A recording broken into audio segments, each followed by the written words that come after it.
These are 5 precise calculations that will determine your exact bulking calories, turning guesswork into a science-backed system for optimal muscle growth. If you've been spinning your wheels, eating randomly, or following generic advice, this step-by-step formula will finally give you the exact numbers your body needs to build muscle efficiently. Most people think bulking means just eating more food. They're completely wrong. Research from multiple studies reveals that the difference between gaining mostly muscle versus gaining mostly fat comes down to hitting very specific caloric targets. Get this wrong, and you'll either gain unwanted fat or miss out on precious muscle growth. Get it right, and you'll maximize your gains while staying lean.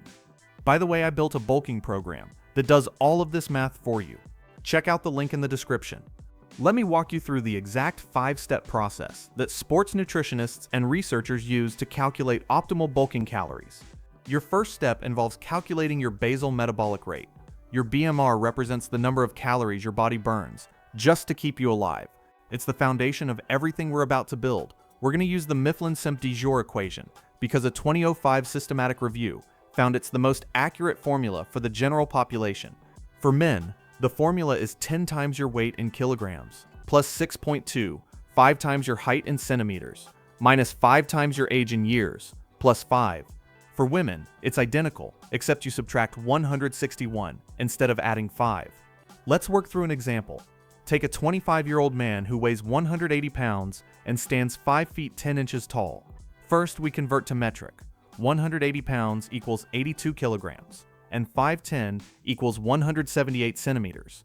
His BMR calculation becomes 10 times 82, which equals 820, plus 6.25 times 178, which equals 1,113, minus 5 times 25, which equals 125, plus 5.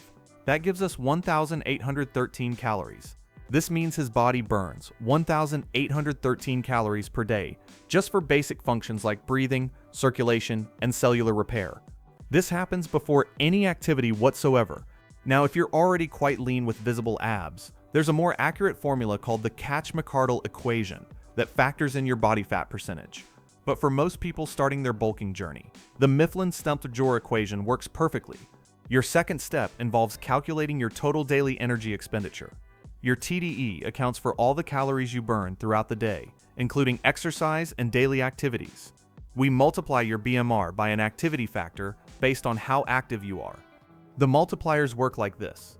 Sedentary gets 1.2, lightly active gets 1.375, moderately active gets 1.55, very active gets 1.725, and extremely active gets 1.9.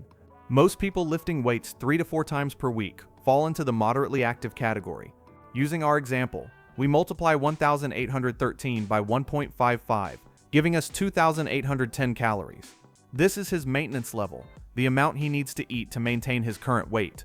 Here's something crucial that most calculators won't tell you. These activity multipliers often overestimate energy expenditure. After working with thousands of clients, fitness professionals consistently find that people need fewer calories than these formulas suggest. Start with the calculated number, but be prepared to adjust downward if you're gaining weight too quickly. Your third step involves adding your caloric surplus.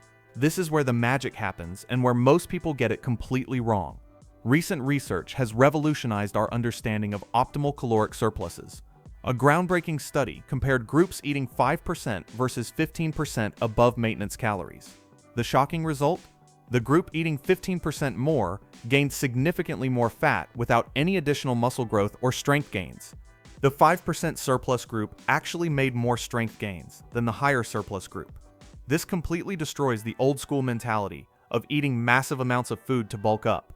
For beginners who can build muscle quickly, a surplus of 300 to 500 calories works well. But for most people, especially those with some training experience, 200 to 300 calories above maintenance hits the sweet spot.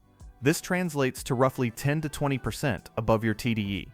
Using our example, a 15% surplus would be 2,810 times 1.15, which equals 3,232 calories per day. That's only 422 calories above maintenance. Much more conservative than the old advice of eating 500 to 1,000 calories over maintenance. The goal is gaining 0.25 to 0.5% of your body weight per week. For our 180-pound example, that's roughly half a pound to 1 pound per week maximum. Any faster, and you're likely gaining mostly fat. This is exactly how my program is built. No guessing, no overdoing it. The link is below. Your fourth step involves setting your macronutrient targets. Calories matter most, but how you distribute those calories between protein, carbs, and fat dramatically affects your results. Let's break down each macronutrient with precision. Protein is your muscle-building foundation.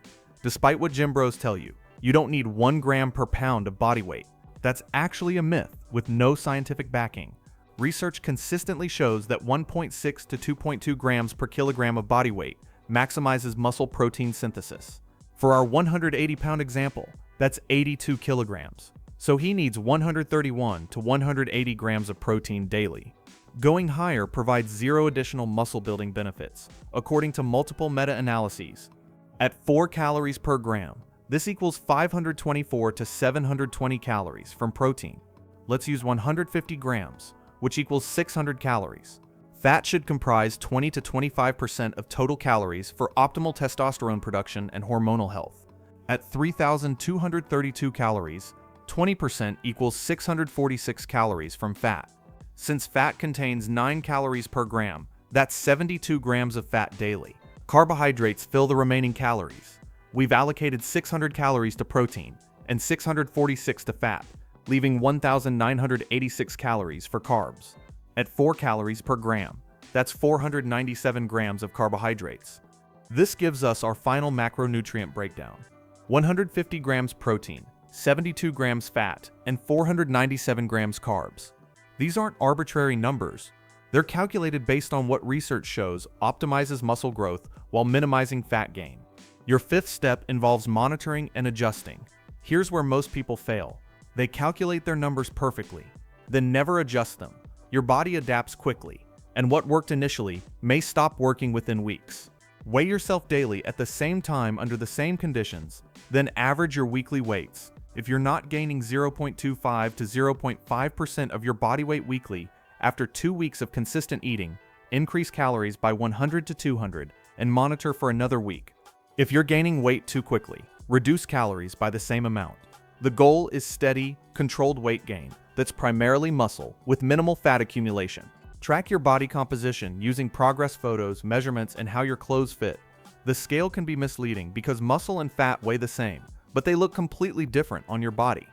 Even with perfect calculations, individual responses vary significantly. A 2005 study found a 26% variance in metabolic rate between people even when controlling for all known factors. This explains why some people are hard gainers who struggle to gain weight, while others gain weight easily. Hard gainers often have higher NEAT devon, non-exercise activity thermogenesis.